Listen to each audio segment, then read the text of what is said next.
Hey guys. Hey guys. We're back with another Game of Thrones review, this time reviewing Game of Thrones Season 6, Episode 5, titled The Door. If you haven't seen it yet and you want to avoid any spoilers, skip this video and come back later because everything we say from this point forward is going to be a spoiler.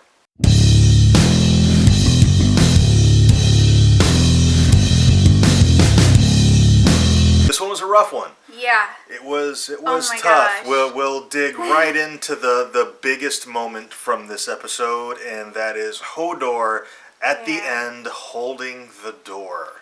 Yeah, Hodor's origin story, wrecked us. Oh Yeah, my gosh. it was bad. I don't usually get teary watching TV, and this one fucked me up. It was bad. Yeah. Wow.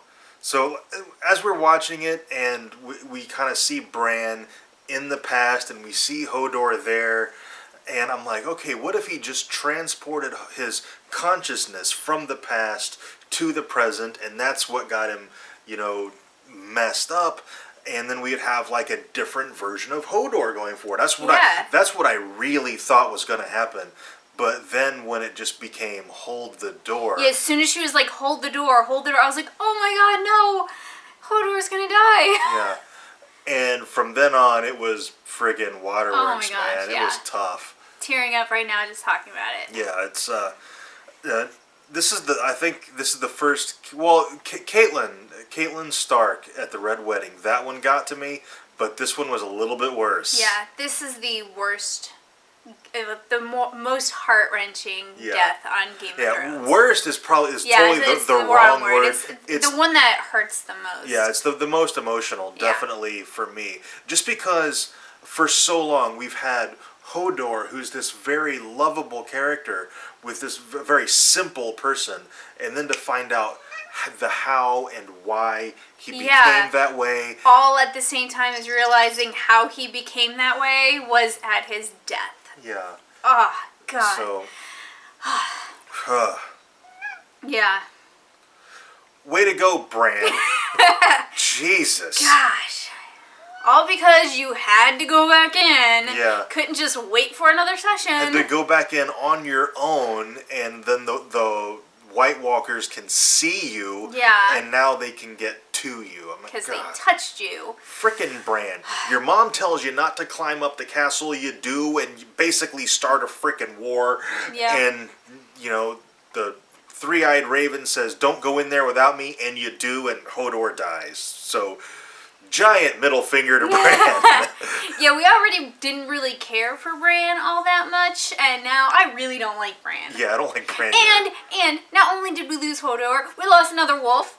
Yeah, Summer died in this episode. I mean, he died protecting Bran, so it was a heroic death, but these wolves are just dropping.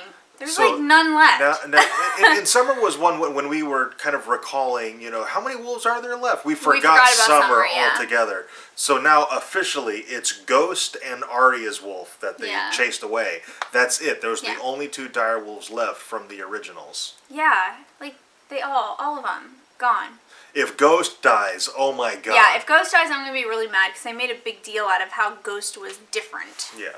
The other big moment for me in this episode is when Daenerys sent Jorah off. She gave him a mission, a quest, to find the cure for grayscale and then come back to serve her.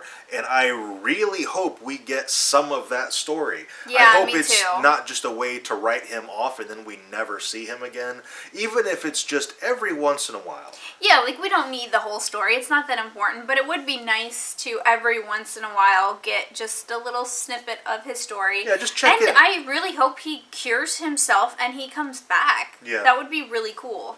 Yeah, even if it's just every once in a while. Every third episode we check in with Jorah and find out where he is, and then maybe later on in Westeros, right before the final battle, he shows back up. Yeah. I think that would be awesome. Yeah. Other things in this episode, Jon is out trying to recruit other houses from the north. Sansa has sent Brienne south to meet with the Blackfish to try to recruit him to help take Winterfell back. And that whole scene with Littlefinger, Yeah. I still don't trust him. Me either. I think this probably doesn't bode well for Brienne.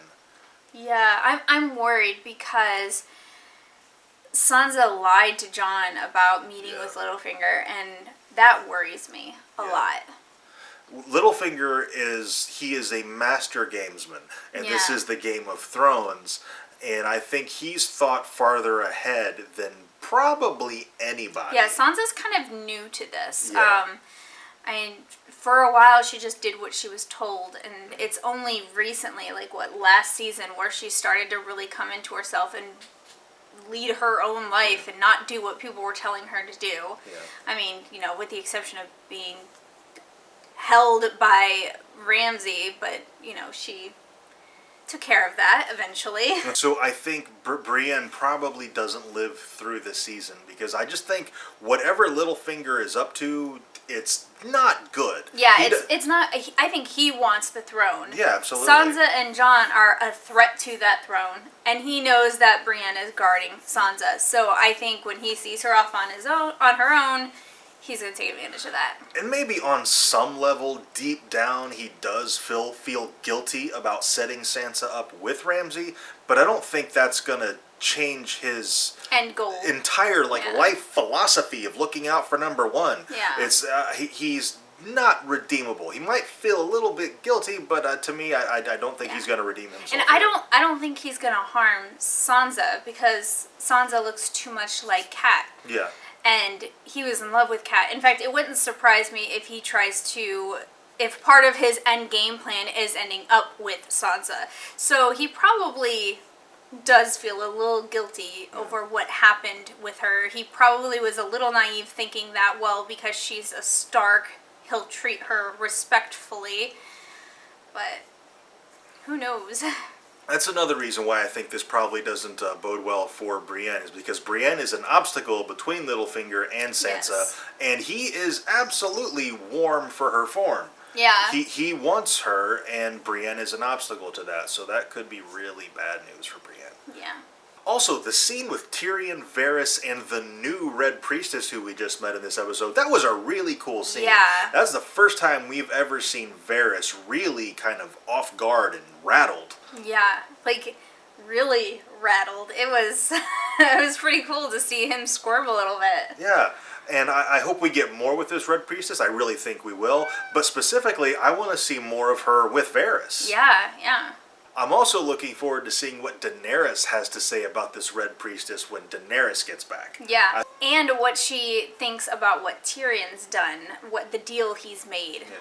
With the deals he made with the Masters, and basically okaying slavery for the next 7 years rather. 7 years, yeah. I think Daenerys probably is not going to be okay with that, but she might see that given the current circumstances, that was the best play in that moment. But I wouldn't be surprised if she undoes that. Yeah, I agree. I think that she's not going to be happy with the decision, but once Tyrion explains it to her, I think she's going to understand where the decision came from. And it was the best decision at the time, but now she's got the entire Dothraki army. Like 100,000 Dothrakis, and shit, she's not going to stick with that. To put it in perspective, the Ramsay has 5,000 men. We know that specifically from last week. They were talking about the Night's Watch and the Wildlings together are 2,000. Ramsay has 5,000 men under his control. Daenerys now has 100,000 Dothraki plus her Unsullied. She has by far the largest army out of any of them. Yes. And Euron Greyjoy, his plan is to go over there and have her fall in love with his fleet and marry into power that way. And I have a feeling that's going to turn out really badly for Greyjoy. Yeah. I don't see her marrying into it, because she is going to be the leader, and I don't see him bowing to that. She is going to rule. Yeah. He would have to take the he plays second fiddle, basically. Yeah, he would be the queen in the relationship, because she would be ruling. It would be her army. That's typically the king does everything and the queen sits at his side and supports him. Well, no, she is not going to sit meekly beside the king. She is going to roll. Yeah, and Yara and Theon, they ran off with all the best ships. I imagine they're probably going to Marine. Yeah, I think so too, because they heard that story. I bet they go and warn her. Yeah, and they get in her good graces Yeah. that way. And then when he shows up with his 1,000 ships, she just takes them. Yeah. That's how I'm predicting that's going to shake out. Yeah. Okay, I think that's pretty much it for this review. If you caught something that we missed, or we didn't mention something that you think we should have, let us know down in the comments. Also, if you enjoyed this review, and we really hope you did, tell us by dropping a like on it and subscribe for more reviews. And thank you very much for watching, and we'll see you next time.